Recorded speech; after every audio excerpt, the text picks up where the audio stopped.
Bonjour.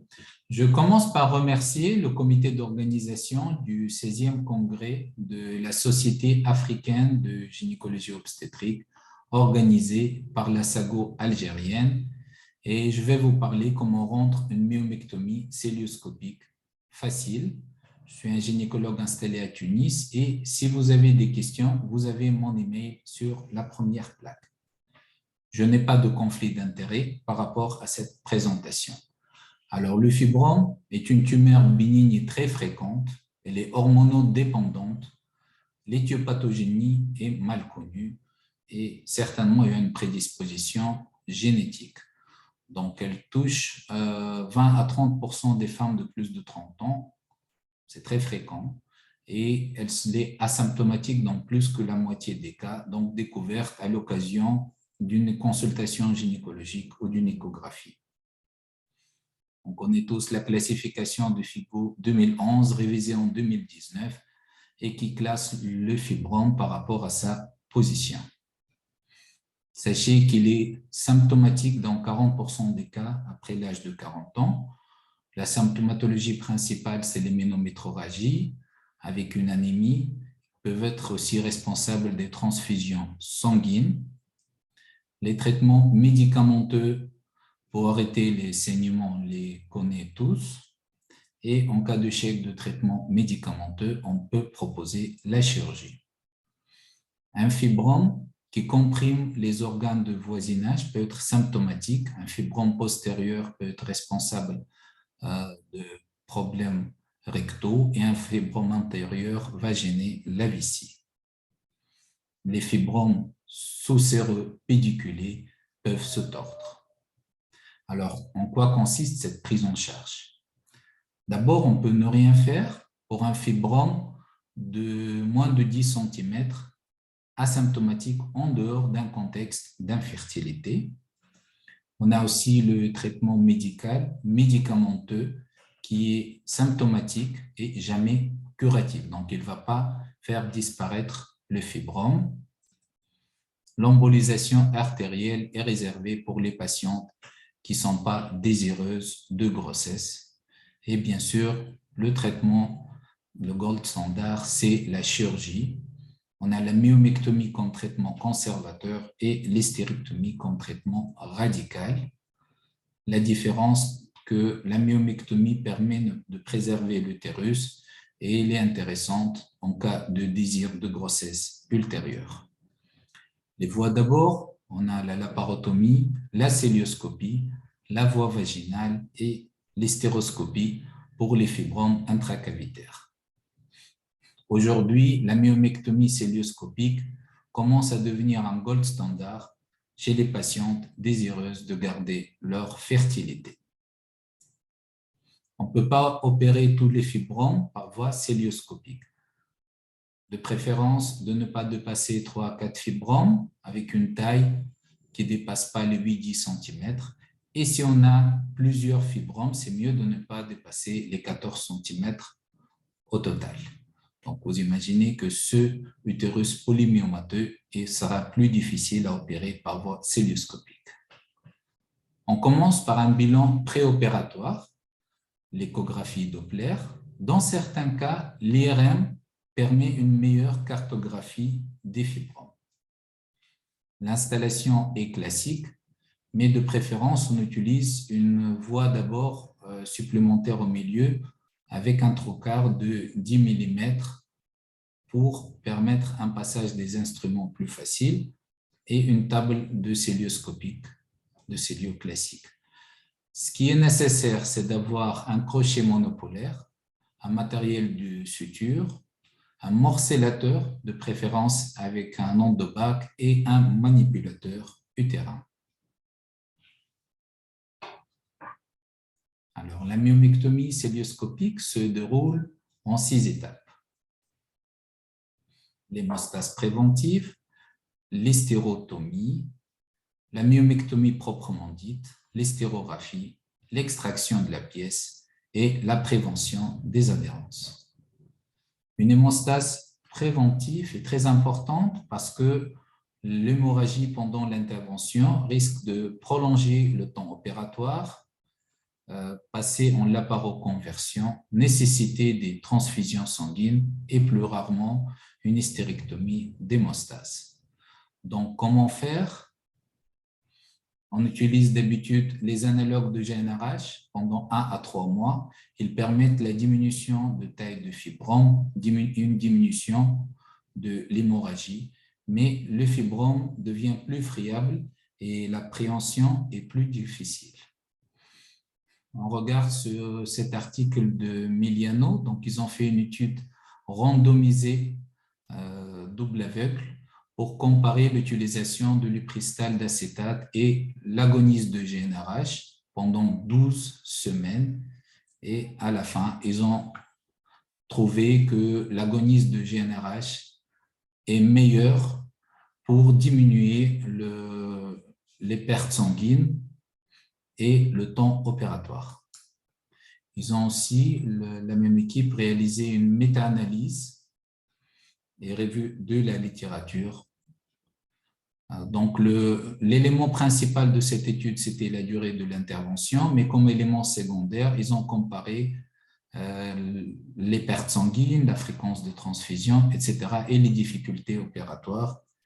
Et ils retrouvent que l'agoniste de GnRH en pré-traitement permet de diminuer les pertes sanguines, les transfusions sanguines et permet de rendre la myomectomie plus facile.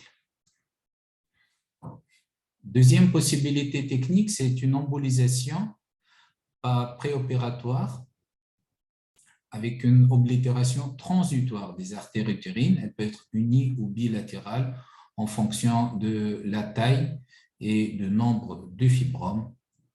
Et on a plusieurs articles dans la littérature qui parlent de ce sujet. Supposons qu'on n'a pas réussi à faire ça, sachez qu'il n'est jamais trop tard et on a toujours droit à une seconde chance, comme dans ce film de Tom Hanks et Julia Roberts. Et on peut proposer la ligature de l'artère utérine en péropératoire avec le Vicryl, avec le fil résorbable ou un clip qu'on enlève à la fin de l'intervention. Donc, la technique consiste en l'abord direct de l'artère utérine. On la repère à partir de l'artère ombilicale ou directement. Un clip est posé et ces clips sont enlevés à la fin de l'intervention. Et si on regarde un petit peu la littérature, on voit que le clipage cœlioscopique permet une diminution de la durée de l'intervention, des pertes sanguines et la durée d'hospitalisation. Le deuxième temps opératoire, c'est l'hystérotomie, au crochet monopolaire de préférence. Et on peut aussi utiliser des ciseaux avec le courant monopolaire. Donc, on essaie d'éviter le délabrement myométrial important, de limiter le nombre d'incisions. Et pendant l'incision, c'est mieux d'éviter les cornes utérines et les bords utérins parce qu'ils sont bien vascularisés et plus hémorragiques.